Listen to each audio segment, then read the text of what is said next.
Well, hello and welcome to our program tonight. Always good to have you with us. Uh, Last week, somebody mentioned that we would bring a virtual potluck dinner tonight, so that consumed about half of our chat room last week. So I'll just start off tonight. Who brought their virtual potluck? I brought some internet stew and some streaming gravy. So y'all can tell each other what y'all brought tonight, but I think everybody was getting kind of hungry by the time the show ended last week.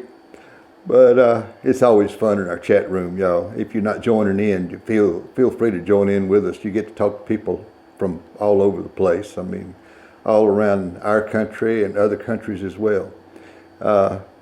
It always makes me feel good to see everybody join in. We're really starting to get a little family. I'm starting to recognize names that I see every week, and I think you are too.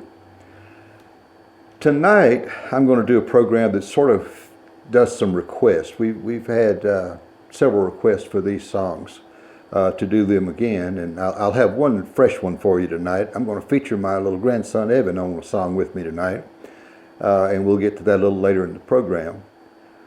But this first one was a song that was written by Hank Williams, and of course we all know of Hank's trials and tribulations and what stardom can do to somebody. You can just imagine this must have consumed him back in the day. You know, he was probably, I know Jimmie Rodgers was the superstar of his time, but by the time Hank came along, there was enough media. There was even TV by the time Hank came along. It was in its infant stages, but it was here. And Hank just became such an unbelievably big star. I think it just everybody wanted a piece of him, and it basically just drove him crazy. And one night, Minnie Pearl was trying to, well, can I be blunt? She was trying to keep him sober for a gig he was doing that night. And they started singing this song. And when he got through, he looked at Minnie and he said, "Minnie, there is no light for me." In other words, he had just reached the bottom of his barrel, and it wasn't too long before he passed away. I think he was 29. He was a young man. But anyway, he wrote this great gospel song. So many people have recorded this song. It's a song called "I Saw the Light."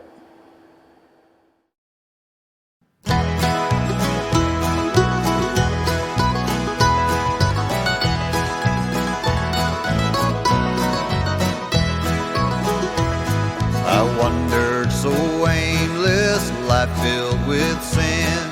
I wouldn't let my dear Savior in. Then Jesus came like a stranger in the night. Praise the Lord, I saw the light. I saw the light, I saw the light. No more darkness, no more night. Now I'm so happy, no sorrow inside. Praise the Lord, I saw the light.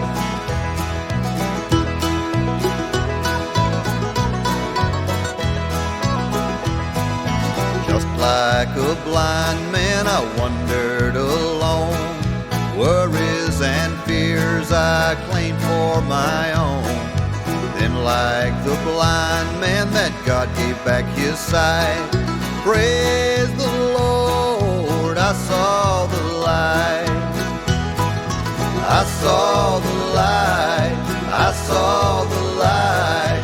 No more darkness, no more night. Now I'm so happy, no sorrow inside. Praise the Lord, I saw the light.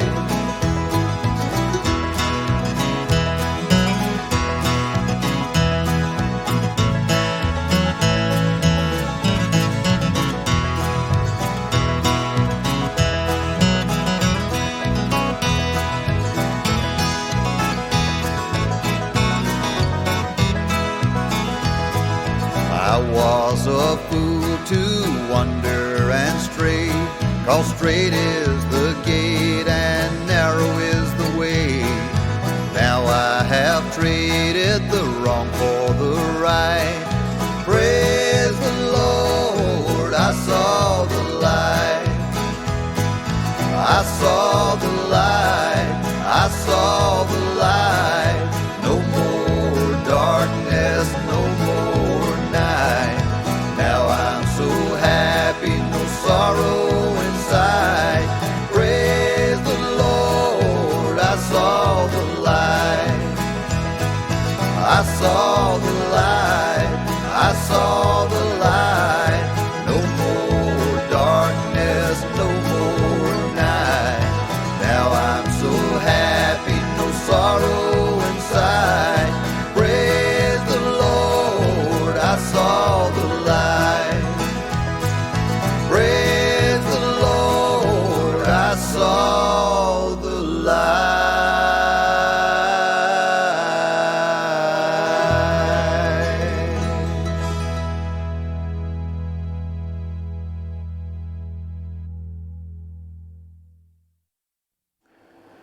My wife had been telling me that my little grandson Evan, he was about 3 years old at the time. This has been, I guess, 3, 4, 5 years ago now.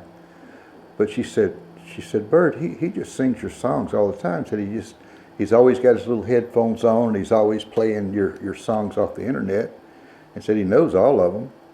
And so that, you can imagine that made Papa feel pretty proud. But we were in the car one day, and he was with us, and of course, you know, kids now, they don't sit in the front seat, they sit in the back in a child seat, you know, which is that's a good thing. But anyway, he said, Granny, put Papa on. So she put one of my tapes on, and I'm just listening, and this sweet little voice is back here, and he's just singing along with him, and we get to Why Me Lord. Now, of all songs, you would think somebody that young would like all the up-tempo stuff, and he does. But I'm hearing him sing this song, and he knew practically all the words. And I thought, wow. I mean, such a reflective song, but it meant something to him. I don't, you know, I mean, 3 years old. I think he had just turned 3. And so I looked at him and I said, buddy, can you... would you like to record that song with Papa? Yeah, you know, not a problem at all. So we went home that afternoon. I went to my studio, and I got out a little microphone that I hoped wouldn't intimidate him, and I laid it up on the console. And I said, now, buddy, just stand here and put the headphones on and just sing this a couple of times for me, because I figured what I'd have to do is piece 2 or 3 takes together to, oh, no, He stepped right up there and nailed that thing the first time. I'm going, you know, I could take that 10 more times, and it's going to be give or take here or there, and, you know, it'll be better for it to be natural anyway. So we took it, and then we went out into the big room where I do my videos and everything, and we shot the video for it. And I pieced it together and put it on the internet, and it's gotten quite a few views. But what I've done tonight is I've taken that video and I've pieced it together so it appears that we come from the stage that I use. And so we're going to do that for you tonight. This is my grandson Evan when he was 3 years old singing with me, Why Me Lord.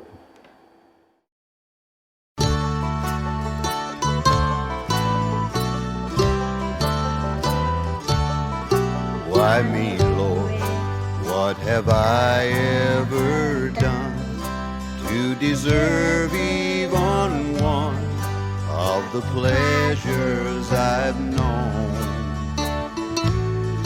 Tell me, Lord, what did I ever do that was worth loving you for the kindness you've shown? Lord, help me, Jesus, I've wasted it, so help me, Jesus, I know what I am. Now that I know that I've needed you, so help me, Jesus, my soul's in your hand. Try me, Lord, if you think there's a way I can try to repay all I've taken from you. Lord.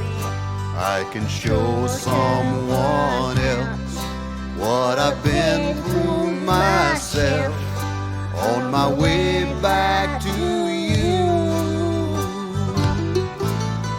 Lord, help me, Jesus, I've wasted it, so help me, Jesus, I know what I am.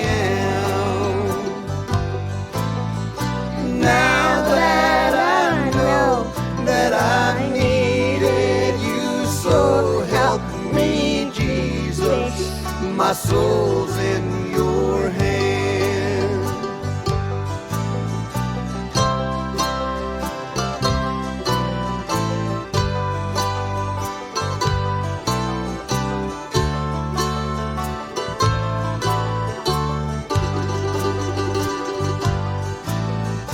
Lord, help me, Jesus, I've wasted it, so help me, Jesus, I know what I am. Now that I know that I needed you, so help me, Jesus, my soul's in your hand. Now that I know that I needed you, so help me, Jesus, my soul's in your hand.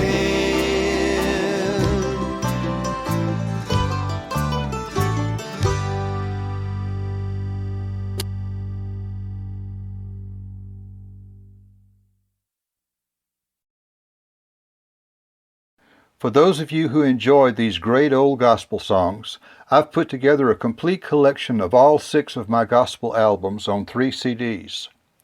Most of the songs we'll be doing on the Friday Night Sing-Along are contained in this collection. There are 2 complete albums on each CD, and this collection also contains a book with the words and the chord changes I use to play each of the 62 songs. Perfect for those that like to sing and play along. Just go to our website, www.birdyeomans.com, and click the My Music Store tab, and this special offer will be at the top of the page. You can also email us directly if you prefer, and that address is linda@birdyeomans.com. You'll also find my individual CDs as well as DVDs of the Friday Night Sing-Along episodes. Now let's get back to some of that great old-time gospel music. This next song tonight is one that was written by a fellow named Josiah Allwood back in the mid-1800s. Said he was coming home from a meeting one night, and he had a good ways to go. And said he came upon this nimbus cloud, and this is at night, and he said in that cloud he saw a rainbow. And I don't think I've ever seen anything like that. He said he had never seen anything like it, but there was this rainbow that he saw at night, you know. But he said, you know, even though it was an inspiration, he said old Morpheus, which was his metaphor for sleep, was singing his sweetest lullaby. So he went home and he got him a good night's sleep. But he got up the next morning and he went to his organ and he started playing, and said before too long this song came out, being inspired by that rainbow that he had seen at night of all things. But it's called The Unclouded Day.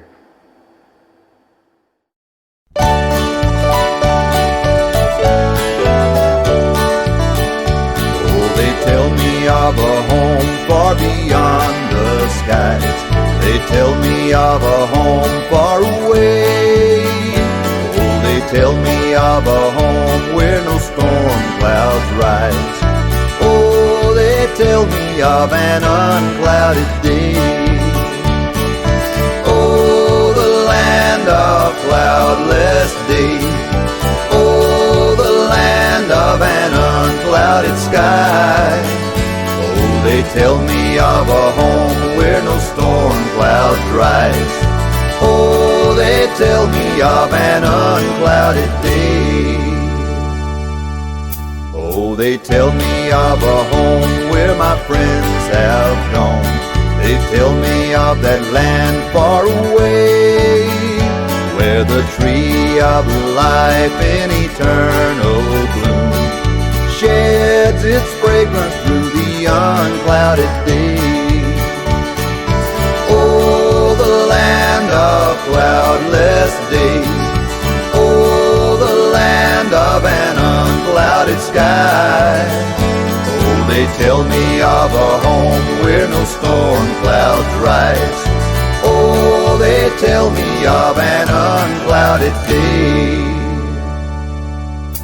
Oh, they tell me of the King in his beauty there.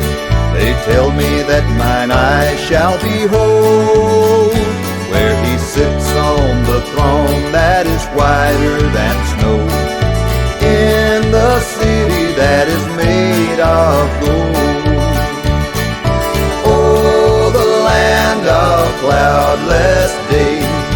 Oh, the land of an unclouded sky.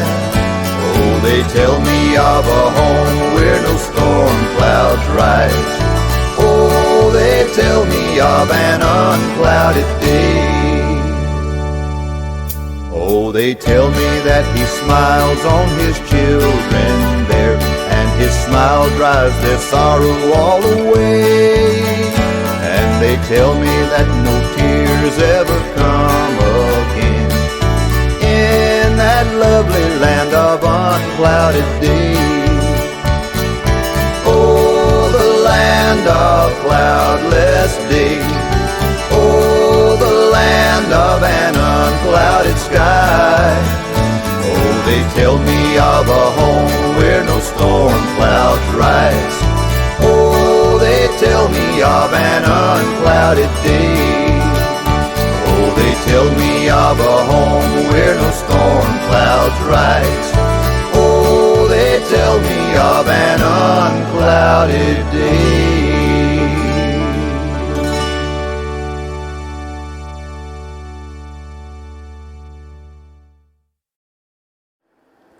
The next song I'm going to do tonight is one of the most popular. I guess it's probably the third or fourth most views on my YouTube channel. But it's just one of those songs that everybody loves. And oddly enough, it was recorded in 1958 by Ferlin Husky. And he wanted to do the song with the powers that be in Nashville, just didn't think a song with a religious bent to it was going to be. They just had questions as to whether it ought to be recorded, but he wanted to record it. And it became his third and final #1 song. And of course, people just went on to love this song. And I don't know who all has recorded this song. I mean, a lot of people. But Ferlin Husky did the original version of it. And we're going to do it for you tonight. It's called On the Wings of a Snow White Dove.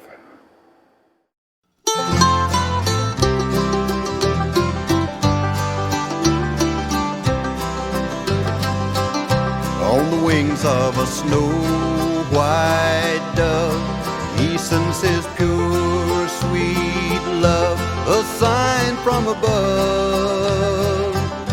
On the wings of a dove, when troubles surround us, when evils come, the body grows weak, the spirit grows numb. When these things beset us, he doesn't forget us. He sends down his love on the wings of a dove, on the wings of a snow white dove. He sends his pure, sweet love, a sign from above, on the wings of a dove, wings of a dove. When Noah had drifted on the flood many days, he searched for land in various ways. Troubles he had some, but wasn't forgotten. God sent down his love on the wings of a dove, on the wings of a snow white dove. He sends his pure, sweet love, a sign from above, on the wings of a dove, on the wings of a dove.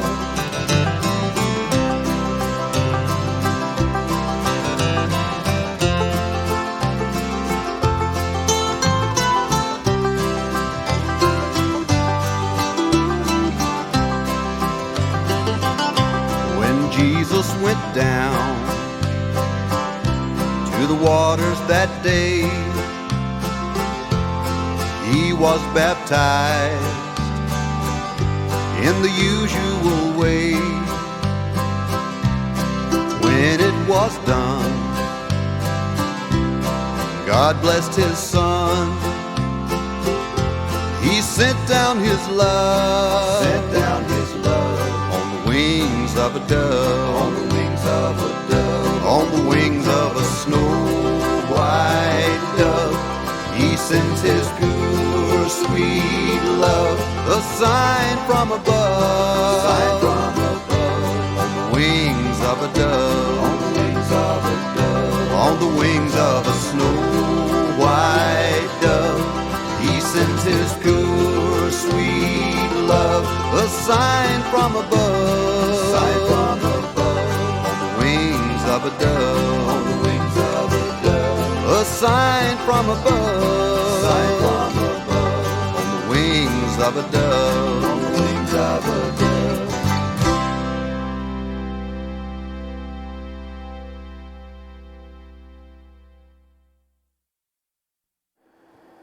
Well, it's time for our final song tonight, but I haven't done any philosophizing for you tonight. But, I try to, at least one segment every week, I try to just say a little of something that's on my heart. And in keeping with this last song I'm going to do, I'm going to give you my take on sin.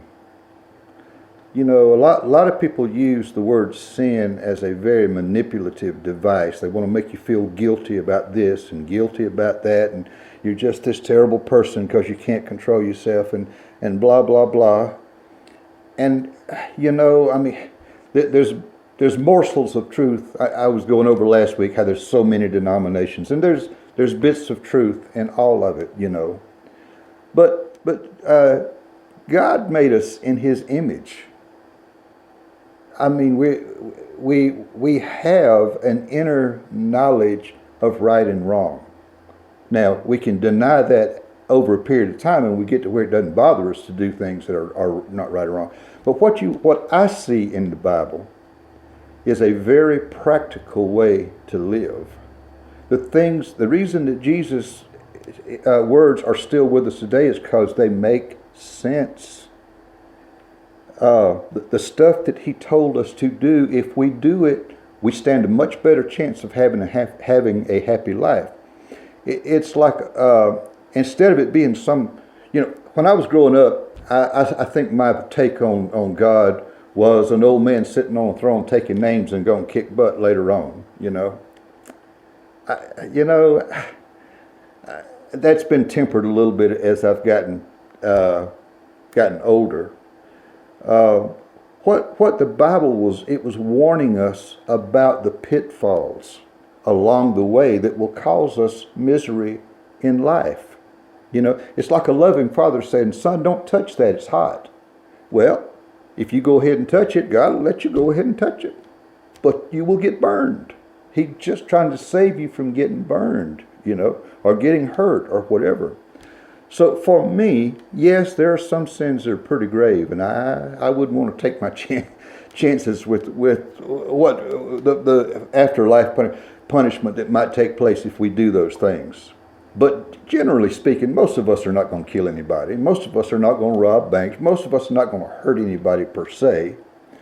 We mostly hurt ourselves. So sin, when God's warning us about this stuff, He's trying to help us not hurt ourselves. Most of the sin that we commit in this life, we will pay for in this life. You know, am I making sense?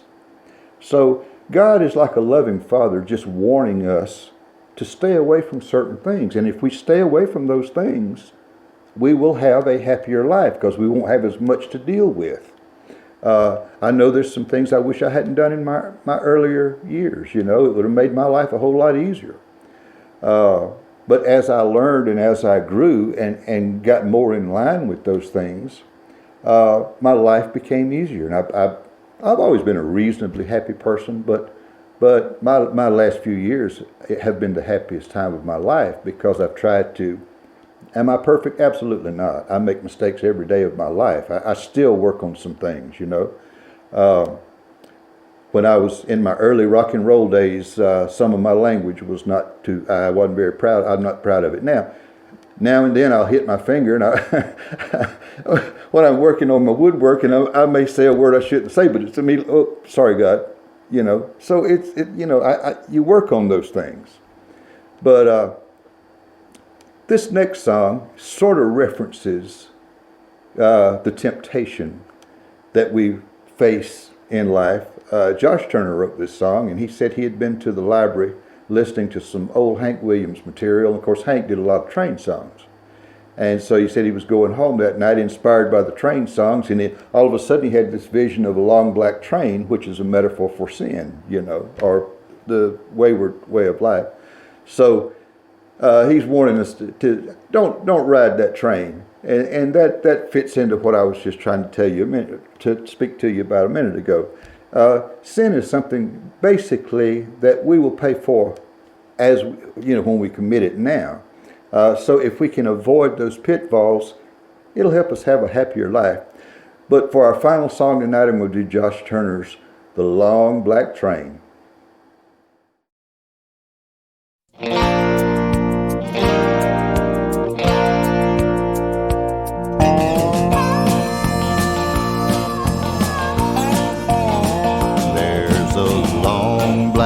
Train coming down the line, beating up the souls that are lost and crying. Rails of sin, only evil remains. Watch out, brother, for that long black train.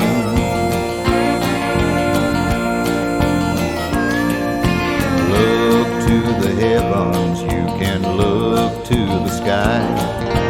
You can find redemption staring back into your eyes.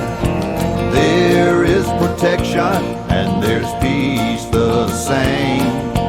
Burning your ticket for that long black train. 'Cause there's victory in the Lord, I say.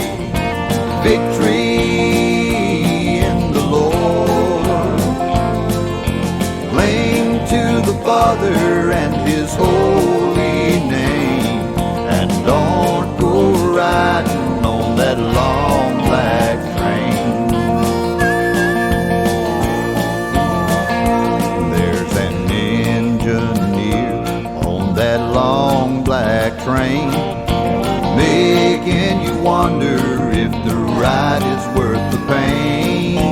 He's just waiting on your heart to say, let me ride on that long black train. 'Cause there's victory in the Lord, I say. Victory in the Lord. Cling to the Father and His holy name, and don't go riding on that long black train.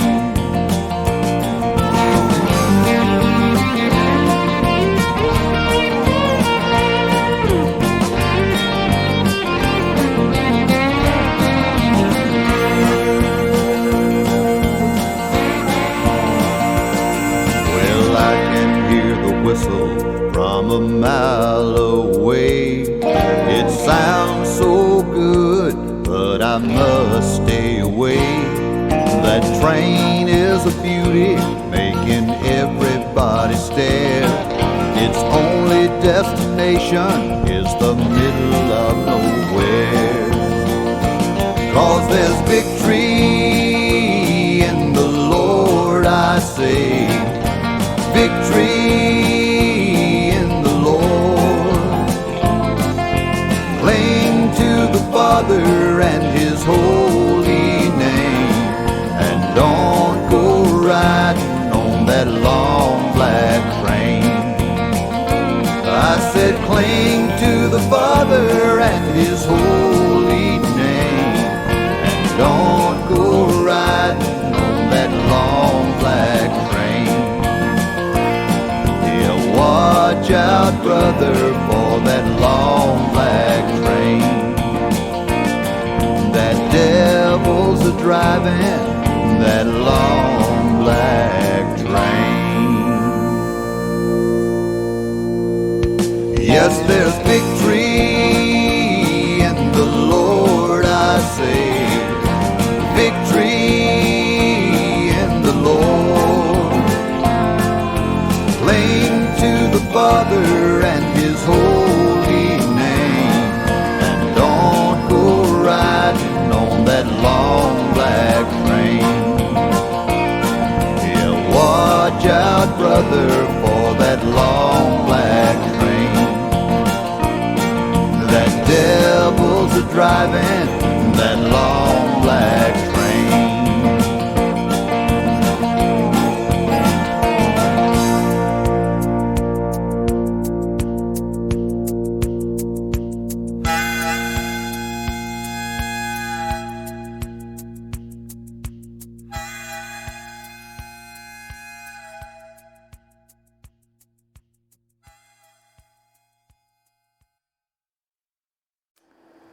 Well, thank you for being with us tonight. Always glad to have you with us. I hope you enjoyed that potluck virtual dinner on the ground that we had tonight. I guess we'll go away hungry again tonight after talking about all that good stuff that we brought to eat.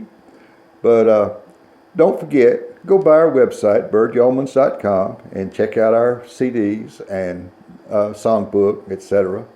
And if you have any questions, you can email my wife, Linda.